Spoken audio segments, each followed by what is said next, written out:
Hey, welcome to Picking and Winners and Losers in Real Estate. We're going to go over chapter 1. It's kind of an intro to my expertise, my resume, however you want to call it, for why I wrote this manual for you to be successful in investment real estate. I want to show you what I've done in my life to get me to this point to where I wrote you this detailed version, especially through the videos. Watch every video, by the way, of how to invest in real estate, because it's really important. It's totally different than everybody else's. I'm going to give you stuff that nobody else has for secrets. I started in 1985. In 1985, I was looking for a bigger place. I had a 1-bedroom, 1-bath in Chandler, Arizona. Mesa, Arizona, I went on 8th Avenue, and there was a 3-bedroom, 2-bath, 1.5 bath, excuse me, that was for sale. I believe it was $35,000 if I'm correct. I don't remember, but I think it was. But during that time, I went through there and I looked at the property, boom, decided I didn't want to live there, but I'll try this rental business. So as I did that, I did the rental business. And so we got my friend of mine got in with me, and we did the construction ourselves. We redid it, and we got it all ready to rent. So we didn't have the internet back in 1985, so we had to do a newspaper classified ad. And when we came that Saturday to the house, we had a line of people. I mean, there was about probably 10 to 15 people there, and they were fighting who was going to get in first. Unfortunately, I didn't know about credit checks then. I didn't know about people, and this particular lady that we picked, I noticed when she walked back to the car, her car was kind of beat up. So we unfortunately gave her our first lease. It was a disaster. She wanted to, she basically did not pay the rent. She didn't do certain things that she should have done. So we had to kick her out. So the next tenant we got, we really checked out, we really versed, but that's what I mean by learning on the streets. I mean, there was no book I picked up, there was I did not understand how to do real estate. I literally learned it from making mistakes. And that's what you're getting in this book is so you don't have to make mistakes, because it cost me a lot of money. It won't cost you money if you listen to all the tapes and learn. But during that time, so I decided that I would go ahead and buy a bunch more houses. I ended up buying 10 condos. And I listened to somebody I shouldn't have listened to, said, hey, you shouldn't be buying all this real estate. It's going to cost you. And unfortunately, it didn't. So, I mean, fortunately, it did not cost me a lot of money. I made a lot of money. So, so don't listen to people. When you go out and look at homes, make sure they're doing better than you, or at least have done what they're telling you not to do. Or free advice is basically what it's worth, nothing. So make sure that you get good people around you that's going to support you in your real estate journey. In 1996, because I took some time off, I purchased a triplex over in Mesa, Arizona. I'd sold all the condos, and during that time, I rented them out, and this one particular gentleman was a contractor. And so I'd heard about flipping homes, so I said, well, I'm going to flip a home.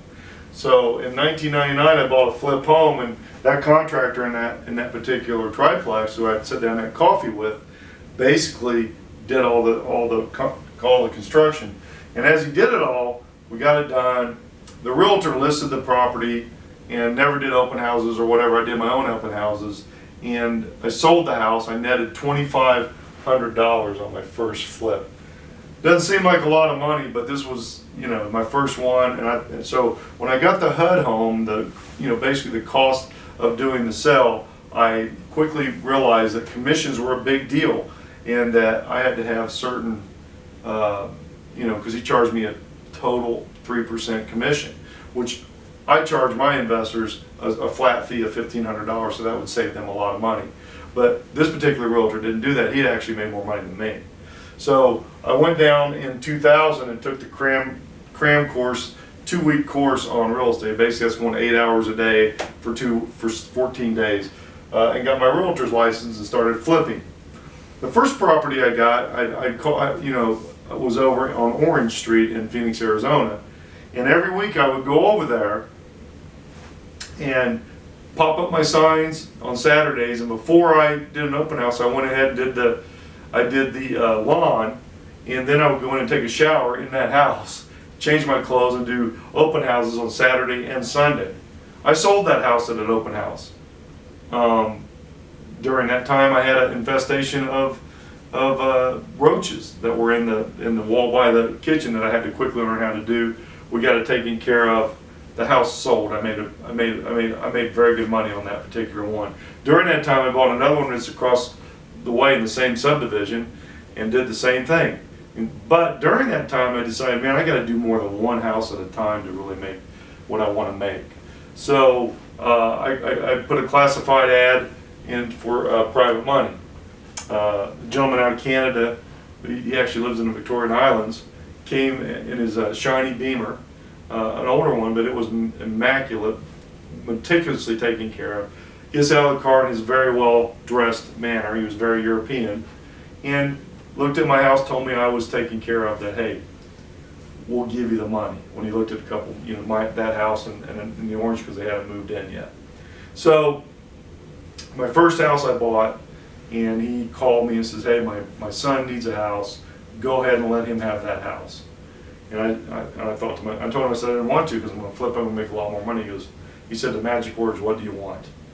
So I marked up my fees, and then $3,000 plus my 3% commission, boom, start a whole nother career. And that's why I represent clients today, because it's very important that clients don't make mistakes that many people do. Construction is a big cost, and when you're because I ended up borrowing $4.5 million from this guy, and did over 400 flips in Phoenix, Arizona. All that wasn't the $4.5 million, but I had clients that were buying anything I could get, people would buy, and they were selling, boom, boom, boom. Everything was going great. And then, of course, the 2008 situation happened. But what I should have looked at that time was opportunity, not the problem. So anytime real estate goes down, there's an opportunity. So we looked at the opportunity, and we moved to Cleveland because we felt that the downtown was maturing, the real estate was excellent.